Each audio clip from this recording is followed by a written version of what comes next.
Hello everyone, it's Worcester with a quick replay from Ranked. Action stations.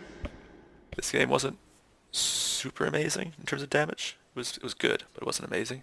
But I wanted to show this to highlight some strategic things as well as good team play, and also there's a good example of me abusing a mechanic in this game.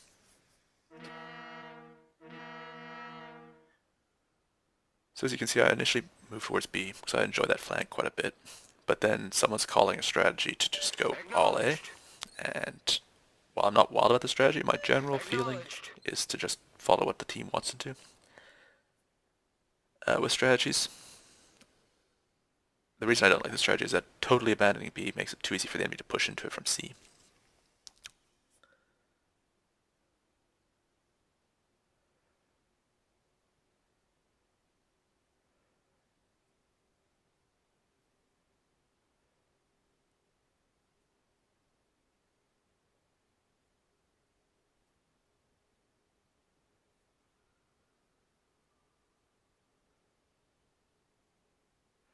So then one of our battleships asks, can we send one Worcester to B? And I immediately volunteer for that because, as you can tell, I would prefer to be playing at B.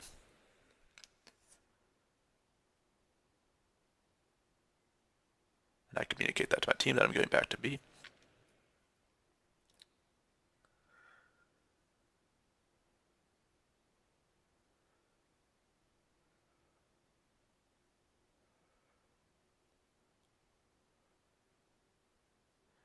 Another reason that you always want to have a ship at B is that you can cause crossfires, particularly when destroyers and cruisers push through the middle of the map.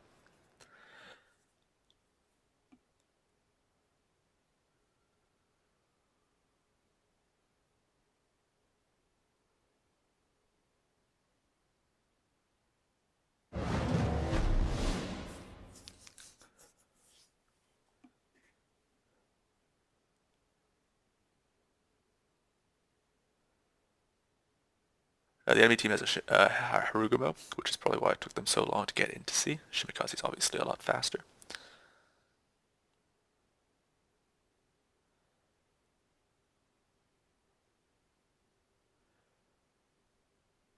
By the way, this game only takes place in the rank 10 to 15 brackets, so the players here are still not amazing.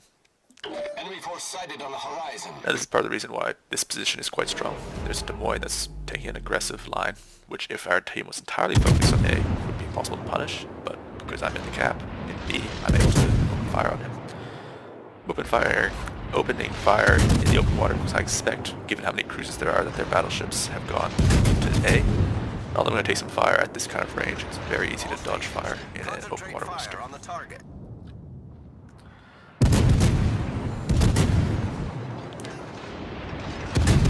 Our Shimikaze has got radared, and the Haruka was given his way his position in C, and the Des Moines trying to get to cover. Number one secret with open water Worcester is to never stop shooting. Just keep your guns firing the whole time.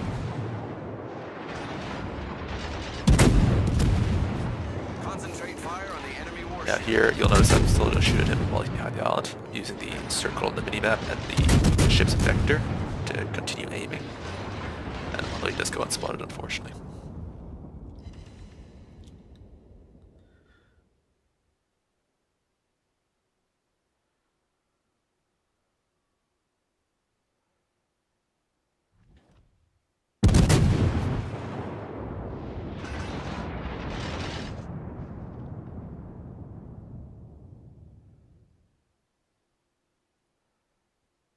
Because I'm only planning to defend B, I'm already turning around to try to get better shots at the Des Moines because it's the only useful thing I can do while I'm here.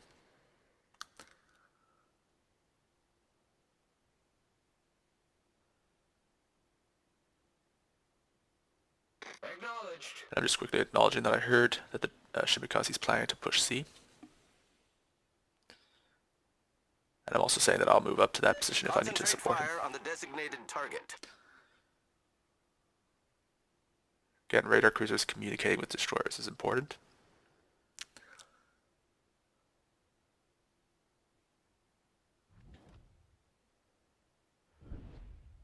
Using the map trick to try to get a better picture of where the Des Moines is, as well as the circle of the minimap.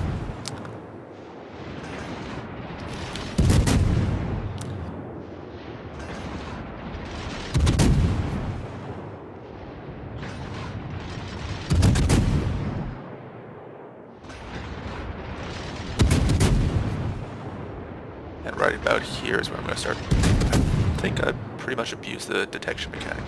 So if any of you watched that tutorial from Wargaming explaining how detection works, you'll know that detection is only determined if the enemy ship has line of sight on your highest armored section, which is generally your bridge. And I'm pretty sure that Des Moines has line of sight on the rear of my ship, where I'm firing from, but because my bridge is behind the island, I'm able to fire undetected. And I was aware of what I was doing when I was playing, so this kind of mechanics knowledge can be very helpful, particularly in light cruisers, island hopping like this.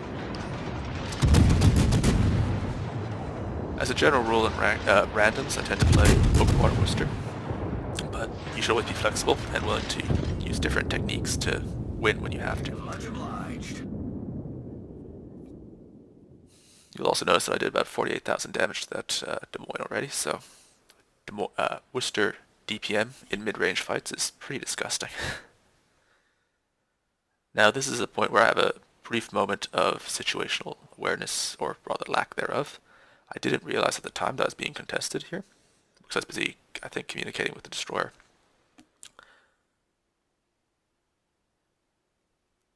But it's going to be okay in the end.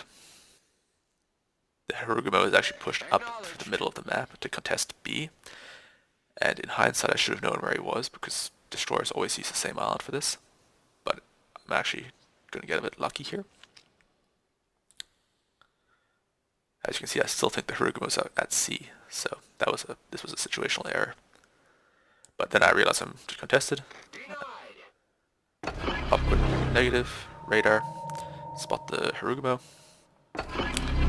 And this is ballsy because if he has torpedoes, he's going to kill me. But I pop Hydro and I start angling out immediately. And then rush him. He actually pushes towards me, which is really strange, considering he doesn't have torpedoes, it turns out. And he also starts smoking up, which I think he's just doing out of desperation. You'll notice that I'm moving my guns back along the ship to areas that aren't saturated midships because the bow wasn't giving me enough damage anymore. Always aim for sections that aren't blacked out or damaged. Enemy destroyer sunk. And that in like 5 salvos was a full health tier 10 destroyer gone. I also get a quick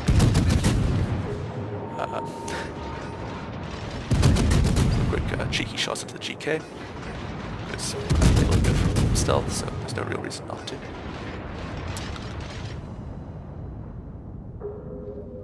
And at this point I'm starting to think that I should move up to C to support the Shimakaze, because there's a Worcester and a Des Moines, or sorry, just a Worcester in that area.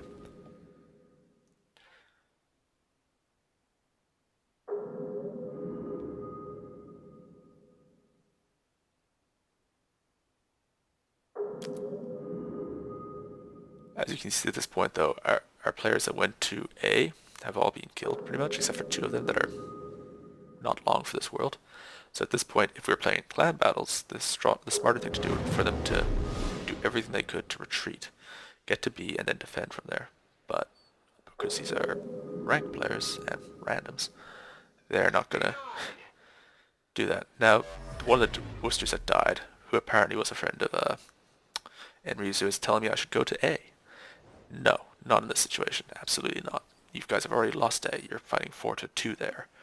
And I'm far away from that position. I've done what I'm useful here. It's time to defend B and C. We have 2 caps. Just leave A alone. But no. Now the Worcester's dead. They're fighting 1 versus 4. The GK actually did really well. He made a good last stand. He kills one of their ships. But we all can tell how this is going to end. I'm just firing the GK as I move up, trying to get a little bit of more damage in. But,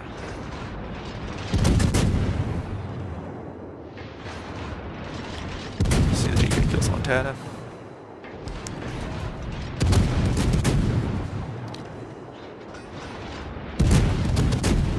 Also notice that I'm zooming out between most salvos. I try to do this as much as possible, although in Worcester it can be quite difficult when you get to AR with 2.5 second reload almost, but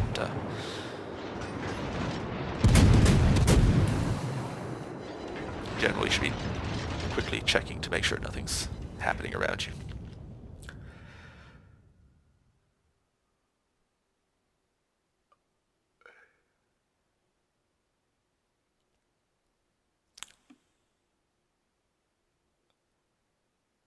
I'm also telling the Shima to stay near me because obviously the Worcester could catch him out with his stealth radar.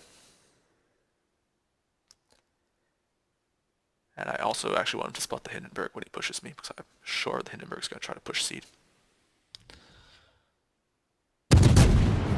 One of the tricks with light cruisers as well is to be highly opportunistic, and you'll see that I'm just taking some quick shots at that Hindenburg because I can. All stations, concentrate fire on the target. I'm telling you,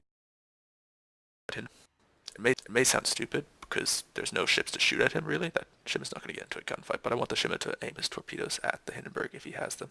If he can get a flooding, it'll make my fight versus the Hindenburg, which is going to happen immediately, a lot easier. Now you notice that this fight's taking place at sort of sub 12 kilometer range, and that's great because Worcester DPM is most effective at close range where I can't miss much. And 12 kilometers or less, it's really hard for me to miss. 5,600 damage.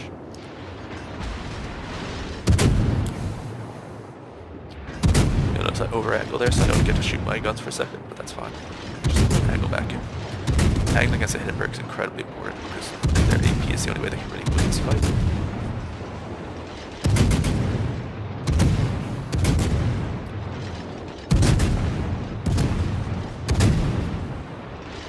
Another thing with light cruisers is that obviously American arcs are really tough to use. So practice and practice until you're able to hit consistently at pretty much any range.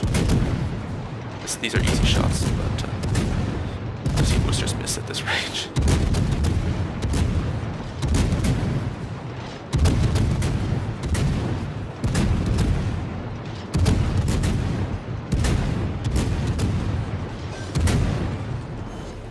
Enemy cruiser sunk.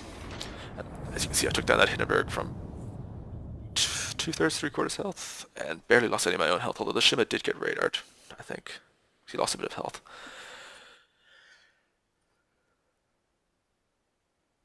Acknowledged.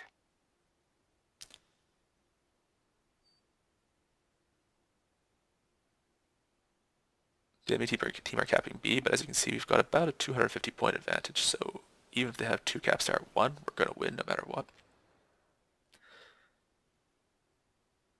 I'm also communicating to the Shima that we should probably push A at this stage because there's no real point for the two of us to fight full health. Our victory is in sight.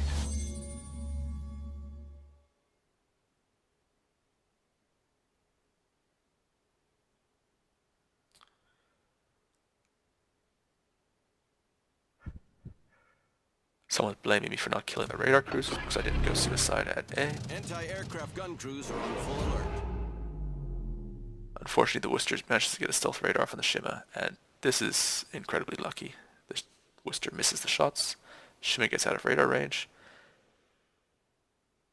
and I'm about to get spotted by the Worcester. He's only at 16,000 health though, so this is going to be a very easy fight. I'm being targeted by 2, and the GK gets a really nice shot here. Takes off almost half my health. But I don't have time to think about that, so I quickly get behind the island. Anti-aircraft gun crews are on normal alert. Now I'm too close to the island, unfortunately. I do try to shoot over it, but it's just a bit too close. But at this stage, he's starting to turn broadside. Sunfire, 1 HE salvo. Okay, ship back 2. Firing AP there might have been able to get the fight over in 1 extra salvo, but it's not a big deal. Enemy cruiser foundered.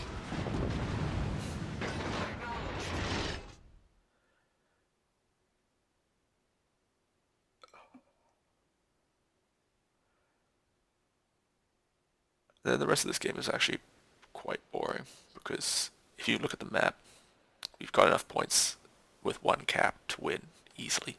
The Shimikaze is going to move to A. He doesn't have the health to fight anymore. And I'm just going to stay out of range for this GK. I will let it play because some people were asking what my shitposting looked like at the end. Because I do sort of joke around and chat a bit. I'm also saying thanks for the help with the Shima. The Shima did not place well in the team at all, but I think it's pretty clear that he was instrumental to us winning in this game. one of the great shames of destroyers not getting enough rewards in ranked for playing intelligently.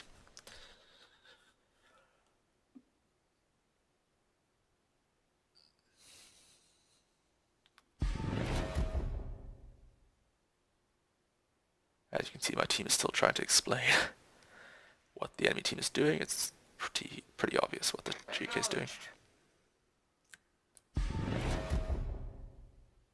I'm also saying that I'll interrupt the GK if he tries to cap C. I do actually try to do that, but I kind of mess it up. But as you can see from the map, it's not necessary. It's mostly just a see if I can annoy him thing, try to prevent him from taking the cap at all. But there's no tactical reason to do it. We're going to win no matter what.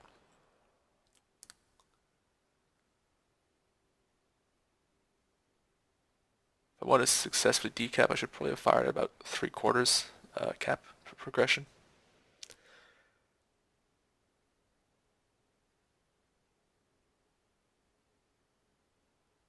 I look at his turrets. I'm not doing this stupidly. I did check his turrets. They're pointing the wrong way, so that should be fine.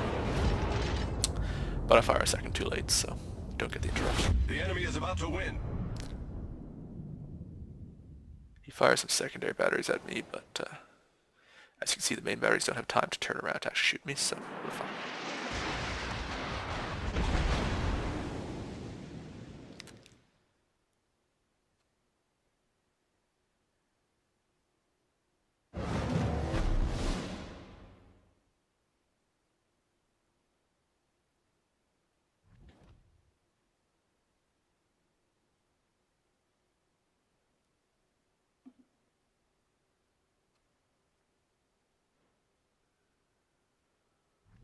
At this point, they're saying run Chessie. I assume they're talking about me, but they're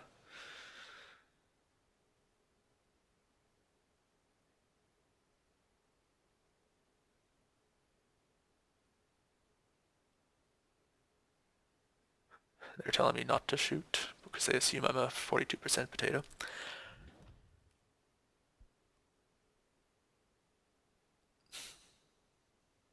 And that I'm acknowledging that the game's basically over and we're just gonna run away in chat. Dash it all.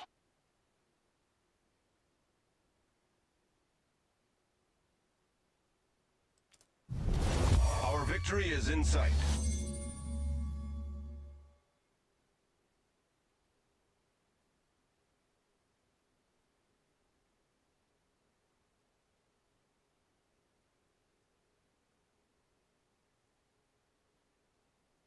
I'm just moving to A to, I mean, there's no way the G can catch me. I'm faster, and I've got way better concealment. The guy from Wolf 9 is trying to bait me into shooting, I guess.